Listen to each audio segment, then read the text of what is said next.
오늘 읽은 히브리서 11장 말씀을 통하여 세상이 감당하지 못하는 사람들이라는 제목으로 함께 말씀을 나누겠습니다. 여러분, 제가 이런 질문 좀 하고 싶은데요. 여러분, 사랑은 변하나요? 아니면 사랑은 영원히 변하지 않나요? 엉뚱한 질문. 여러분, 사랑은 변하나요? 아니면 안 변하나요? 사랑은 사실 안 변해야 되는데 변하죠. 이게 정답입니다. 안 변해야 되는데 변하는 게 이제 사랑인 것 같아요. 그만큼 참 사랑이 참 쉽게 할 수 있으면서도 참 어려운 것이 이제 사랑이라는 거예요. 제가 월요일 날 이 뉴스를 봤는데요. 제가 믿어지지 않는 약간 그런 뉴스였어요. 일본의 야후 재팬이라는 곳에서 이제 뉴스를 이제 실어서 제가 봤는데, 일본에 이제 요가 강사인 미요코라고 하는 그 자매가 있었어요. 여자분이 있었는데, 결혼 정보 업체를 통해서 한 남자를 소개받습니다. 의사인데 A라는 분을 소개받았어요. 뭐 의사는 다 선망하는 그런 직업이잖아요. 그래서 만났는데, 이 사람 눈빛이 너무나 아름답고 진실하고, 이제 남자분이 아름답고 진실하고 그래서 속 마음에 들은 거예요. 그래서 만나고 했는데 그 마음이 너무나 이렇게 싹 동해서 한 2개월 만에 이제 코로나 상황이니까 결혼식을 이렇게 올릴 수도 없고 그냥 혼인 신고하고 같이 삽시다 해서 이제 부부가 된 거예요. 2개월 만에. 근데 이제 문제가 여기서부터 시작됐습니다. 코로나여서 사람들 만나고 데이트하는데 마스크를 쓰고 이렇게 데이트를 했단 말이에요. 그런데 결혼을 하고 마스크를 벗고 보니까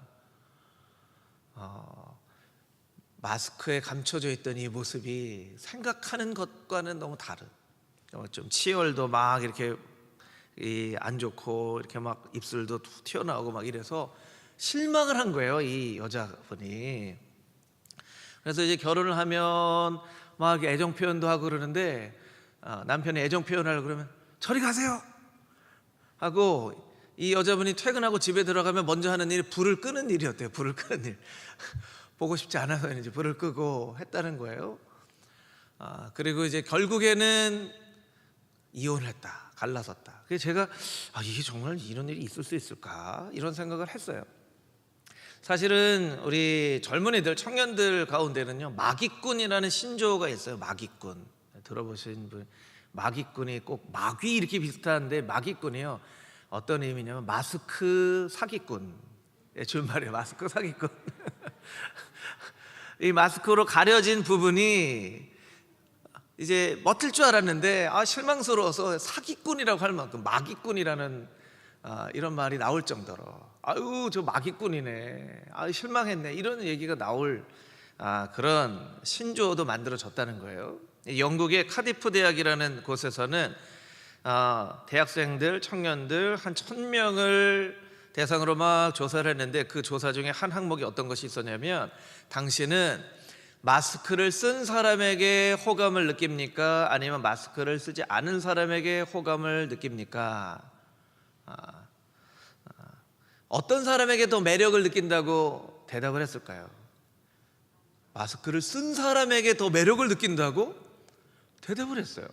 그러니까 뭔가 좀 신비적인 그런 어떤 매력이, 뭔가 저 마스크 안에는 뭔가 이런 이 멋지고 아름다운 게 감춰져 있겠지 하는 그런 나름대로의 상상을 하는 거예요.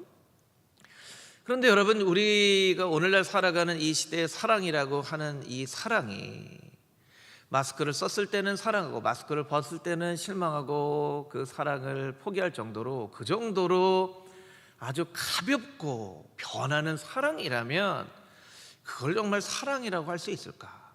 여러분, 한 여자가 한 남자를 만나서 결혼을 하겠다라고 결심하는 것은 쉬운 결정이 아니잖아요. 쉬운 결정이 아닌데 그런 결정을 해놓고도 마스크를 벗고 난 다음에 모습에 너무 실망해서 나 못 살겠다 하는 정도의 사랑이라면, 우리 시대의 이 사랑은 뭔가 문제가 있는 사랑이다, 좀 이런 생각을 하게 됐어요. 사실 자녀들을 키워본 우리 부모님들은 다 아시겠지만, 여러분, 우리가 자녀를 사랑하잖아요. 자녀는 어떻게 사랑하죠? 자녀가 허물이 있어도 사랑합니다. 내 말을 잘 안 들어도 사랑을 해요.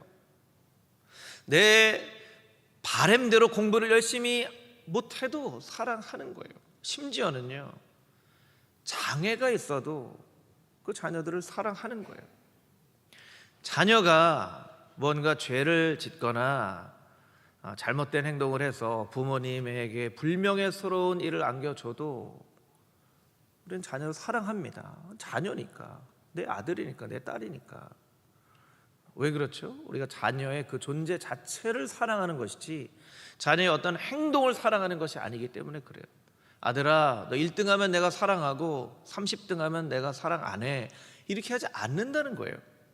물론 자녀가 잘 되기를 원하고 바라는 마음이 누구에게나 다 있지만 자녀를 향한 부모님의 사랑은 그런 조건을 뛰어넘는 사랑이라는 것이죠. 여러분, 그게 진짜 사랑이죠. 진짜 사랑은요, 조건을 뛰어넘는 거예요. 믿음으로 좀 옮겨서 생각을 해볼까요? 믿음도 마찬가지입니다. 믿음의 어떤 조건이 붙어져 있다면, 하나님 이런 경우에만 믿겠습니다, 하나님 이런 경우에 믿겠습니다, 이런 경우가 아닌 경우에는 나는 안 믿겠습니다 하면 그 진짜 믿음일까? 이런 생각을 하게 된다는 거예요. 오늘 이 믿음장인 히브리서 11장의 마지막 시간인데요, 오늘은 여러분과 딱 한 가지 질문만 가지고 함께 이 말씀을 좀 나누려고 합니다. 진짜 믿음은 무엇인가? 우리는 도대체 무엇을 믿는 것인가?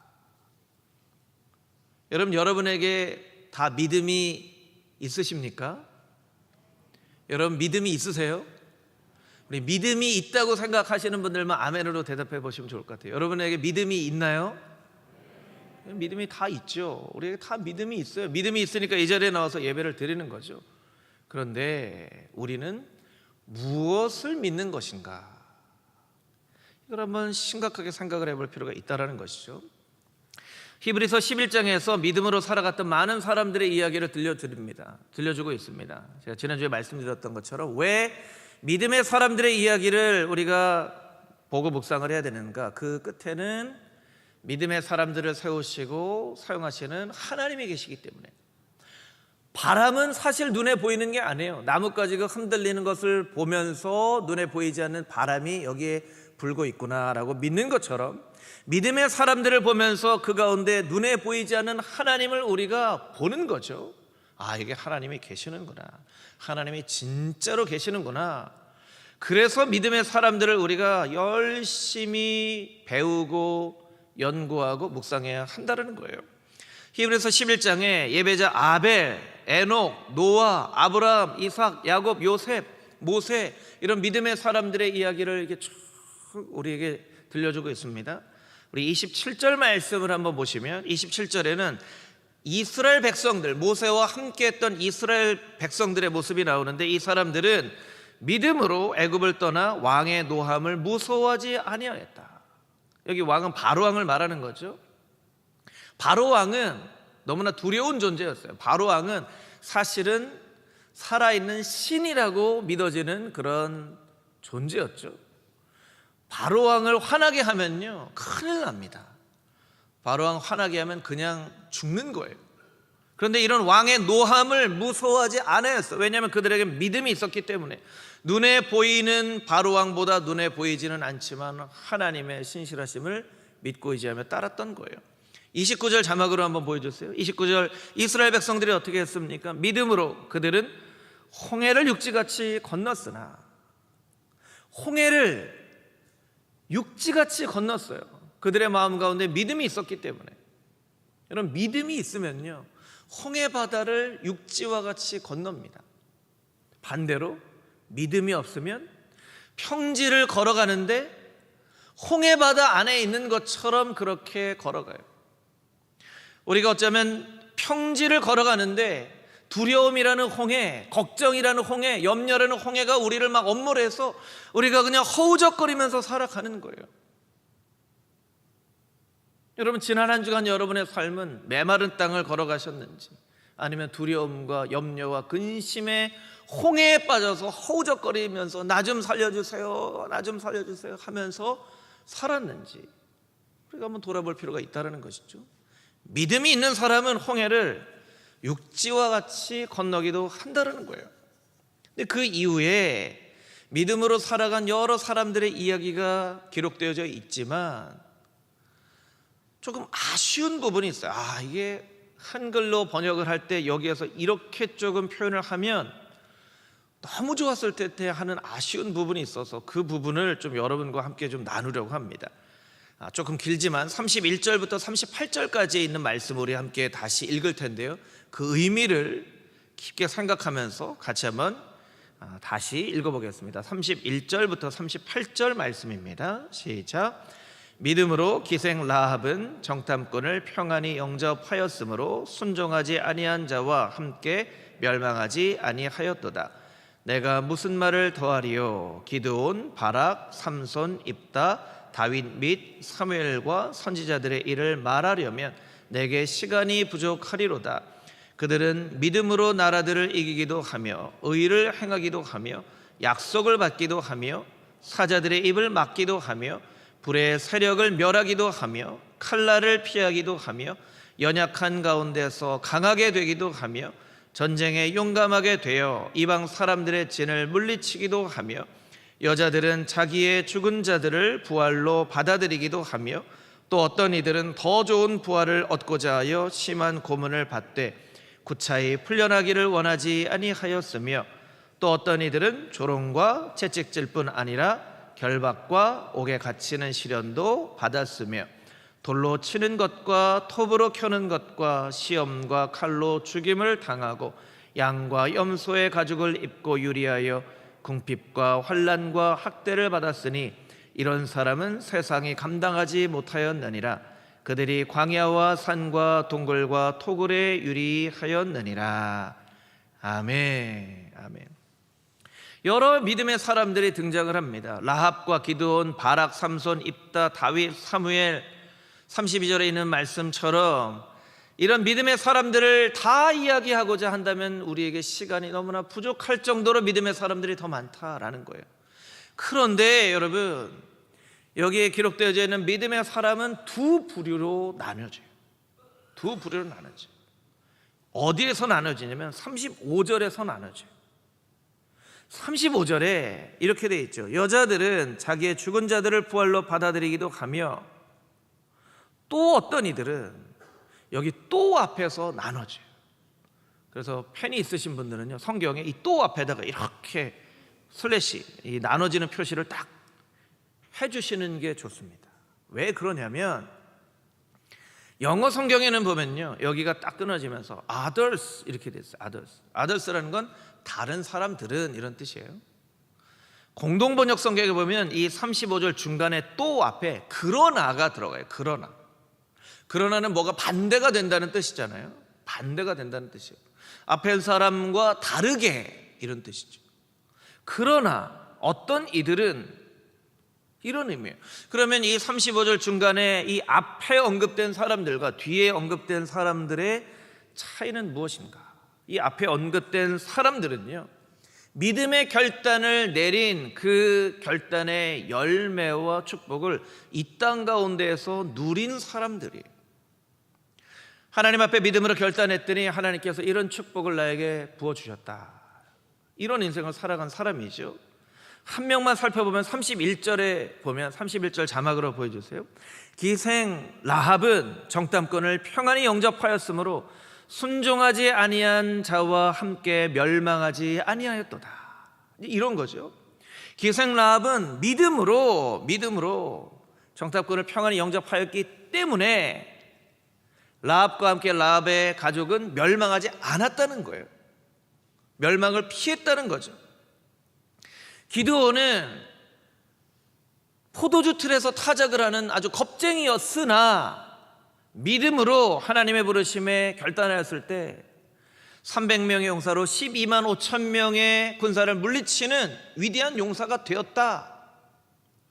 다윗은 너무나 작고 어린 소년이었지만 믿음으로 물맷돌 5개를 가지고 골리앗을 향해 나아갔을 때 골리앗을 쓰러뜨렸다 하는 거예요. 믿음으로 결단했더니 그 열매가 맺혀졌습니다. 믿음으로 나아갔더니 승리했습니다 하는 부류의 사람들이죠. 그렇다면 35절에 또 어떤 사람들, 다음에 설명된 사람들은 어떤 사람이냐는 거예요. 이 사람들은요, 믿음으로 결단하였지만 이 땅 가운데에서 그 열매를 보지 못한 사람들이에요. 보지 못하고 죽은 사람들이에요. 어떤 사람들은 결박을 당하기도 합니다. 고문을 당하기도 합니다. 옥에 갇히기도 합니다. 돌에 맞기도 합니다. 더 끔찍한 것은 톱으로 켜서 죽임을 당하기도 하고요. 칼로 죽임을 당하기도 해요.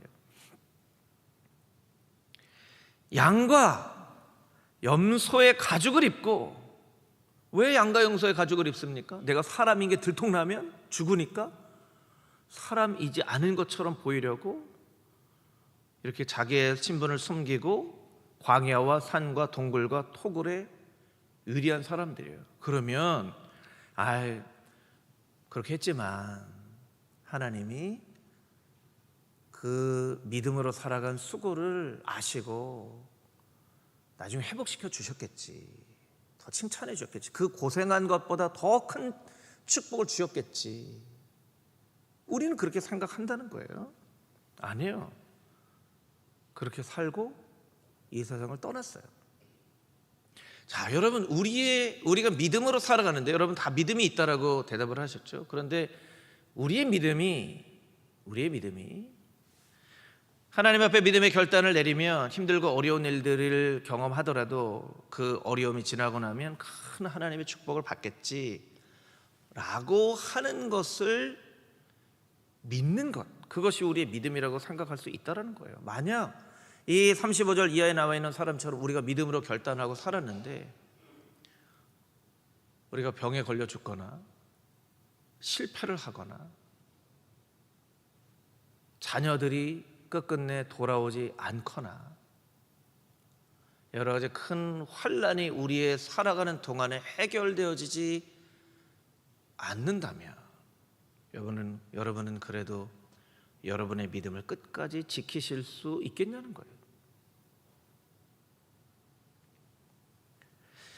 우리가 믿음이라고 생각하는 그것은 믿음으로 결단하면 하나님은 언젠가는 상 주신다, 이걸 우리가 믿는 건지, 이렇게 되어지지 않는다면 우리는 우리의 믿음을 포기해야 되는 건지, 과연 믿음이 무엇인가? 믿음에 대해서 여러 가지 설명을 하고 있는데 결국에는 믿음에 대해서 결론으로 이야기하고 있는 이 내용은 우리에게 정말 심각한 고민을 하게끔 만드는 그런 본문의 말씀이라는 거예요. 성경에는 믿음에 대해서 생각해 볼 수 있는 아주 중요한 본문이 복음서에 나와 있습니다. 마가복음 4장 35절에서 40절 말씀인데요, 우리 자막을 통하여서 같이 한번 한 목소리로 읽겠습니다. 그날 저물 때에 제자들에게 이르시되 우리가 저편으로 건너가자 하시니 그들이 무리를 떠나 예수를 배에 계신 그대로 모시고 가매 다른 배들도 함께 가더니 큰 광풍이 일어나며 물결이 배에 부딪혀 들어와 배에 가득하게 되었더라. 예수께서는 고물에서 베개를 베고 주무시더니 제자들이 깨우며 이르되 선생님이여 우리가 죽게 된 것을 돌보지 아니하시나이까 하니 예수께서 깨어 바람을 꾸짖으시며 바다더러 이르시되 잠잠하라 고요하라 하시니 바람이 그치고 아주 잔잔하여 지더라. 이에 제자들에게 이르시되 어찌하여 이렇게 무서워하느냐 너희가 어찌 믿음이 없느냐 하시니. 아멘. 예수님이 제자들에게 말씀하십니다. 자, 우리가 배를 타고 건너편으로 가자. 그래서 배에 예수님을 모시고 건너편으로 갑니다. 그런데 중간에 광풍을 만납니다. 예수님 타고 계신데 광풍을 만나면 안 되는 거 아닌가요, 여러분? 예수님을 모시고, 그것도 예수님이 가자고 하셨어요. 자, 건너편으로 가자. 그럼 광풍 만나면 안 되는 거 아닌가요? 우리가 이 예수님의 하나님 되심을 나타내기 위해서는요, 이 본문이 이렇게 되면 너무나 좋겠죠. 광풍이 막 불어요. 광풍이 막 부는데 예수님을 탄 배 한 반경 1.5m는 잔잔한 물인 거예요. 그러면 얼마나 멋지겠어요. 얼마나 막 광풍이 부는데 여기 1.5m만 잔잔해요. 그럼 제자들이 깜짝 놀라요. 과연 우리 주님이 배에 타고 계시니까 여기 1.5m 밖에는 막 저렇게 바람이 부는데 여기만 어떻게 이렇게 싹 잔잔할까? 과연 우리 예수님은 정말 메시아시구나. 이래야 되는데 예수님이 가자고 해놓고는 광풍이 불어요. 배에 물이 들어옵니다. 어느 정도 들어오냐면요, 배에 물이 가득하게 됐다는 거예요. 근데 예수님은 콜콜 주무시고 계세요.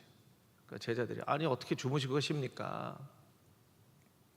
예수님이 일어나셔서 잠잠하라 하니까 바람이 잔잔해졌어요. 그리고 40절에 보니까 예수님이 너희가 어찌 믿음이 없느냐.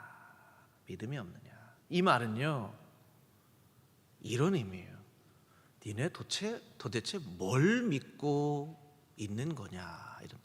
넌 도대체 뭘 믿고 있는 거냐. 나랑 같이 가면 광풍은 피할 수 있을 거라고 믿는 거냐. 내가 같이 있으면 아무 어려움이 없을 거라고 믿는 거냐. 너희 도대체 뭘 믿는 거야. 이런 의미예요.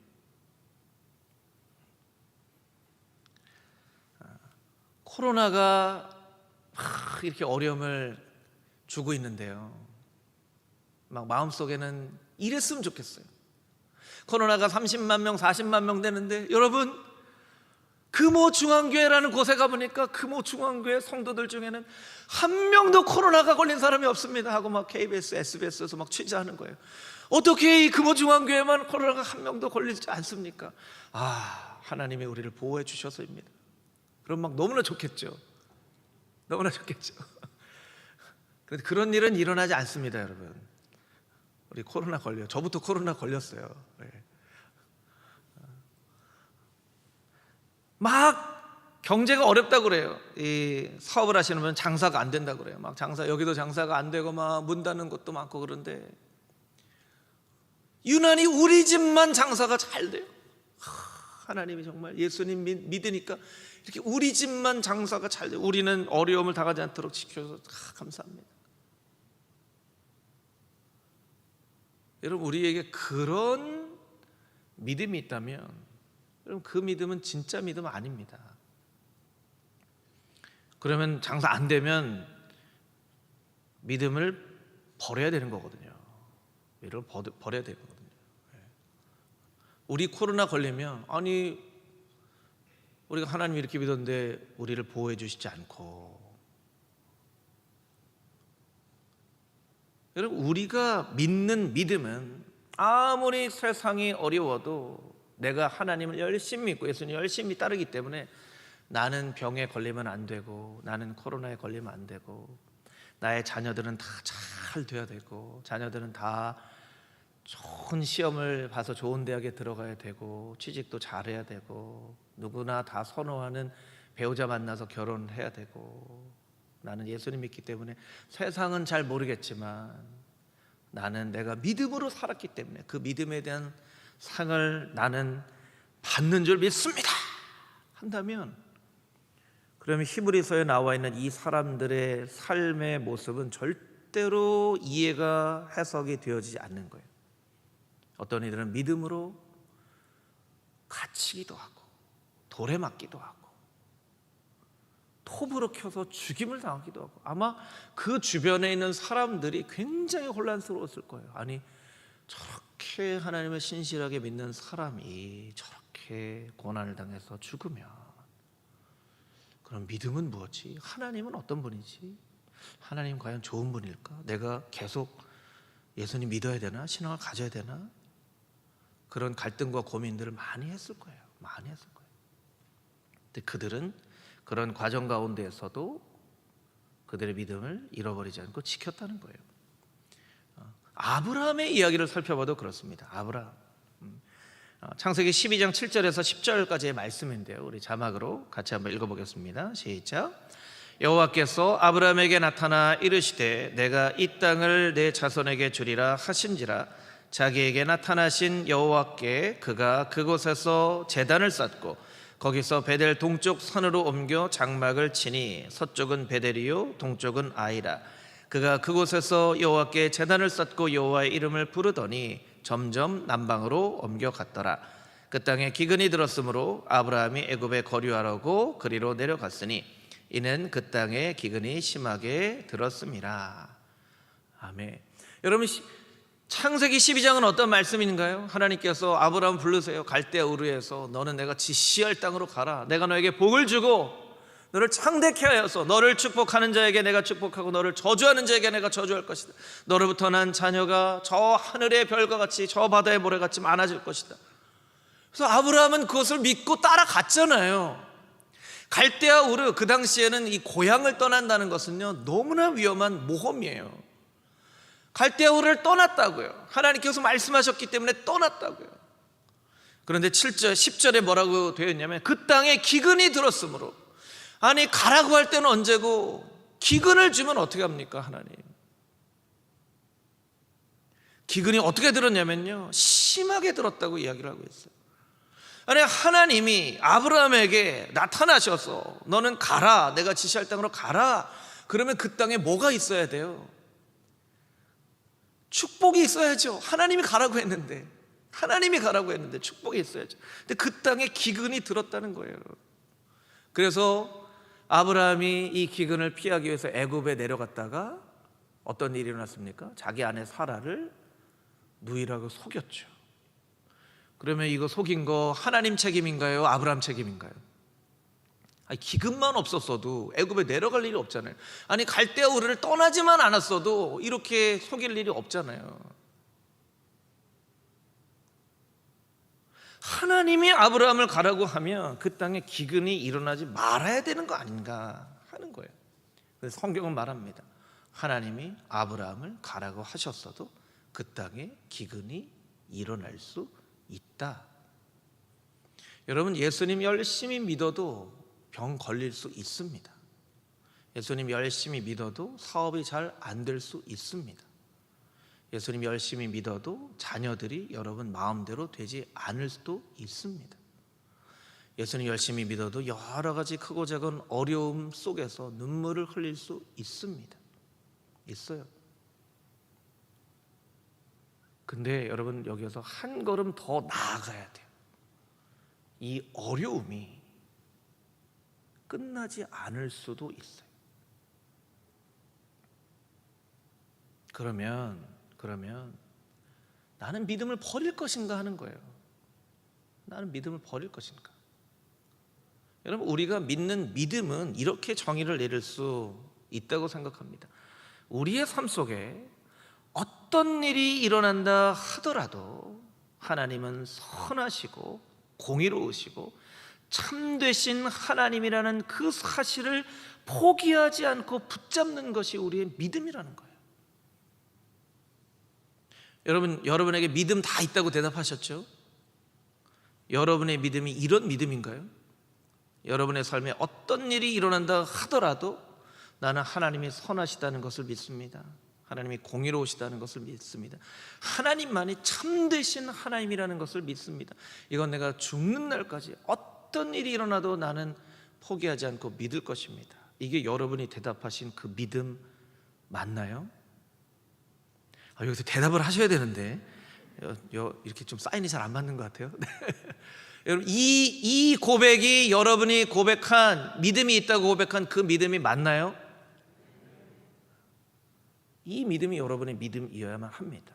만약 여러분의 믿음이 어떤 일이 일어난다 하더라도가 아니라 하나님이 복 주시는 걸 믿습니다. 내가 믿음으로 살아가면 잘 되는 걸 믿습니다. 그럼 잘 안 되면 어떻게 할 거예요? 잘 안 되면 믿음이 설 자리를 잃어버려요.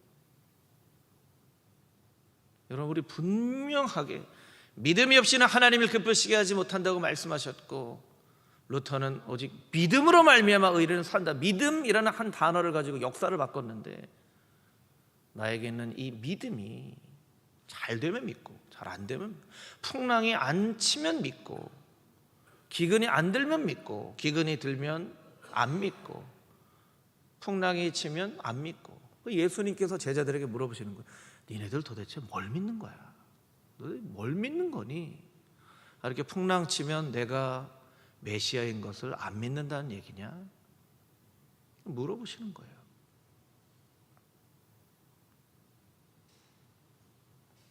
이런 믿음의 사람을 하나님께서 귀하게 여기신다는 거예요.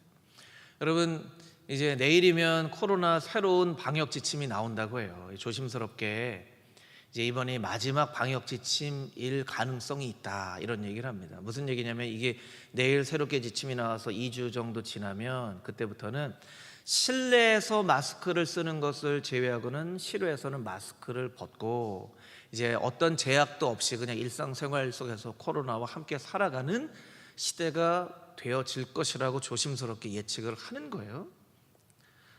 이제 코로나 때문에 마스크 쓰고 있어서 마스크 벗을 날이 가까웠습니다. 여러분, 기대가 되시나요? 마스크 좀 벗었으면 좋겠어요. 저도 여러분 마스크 속에 숨겨져 있는 모습을 좀 보고 싶어요.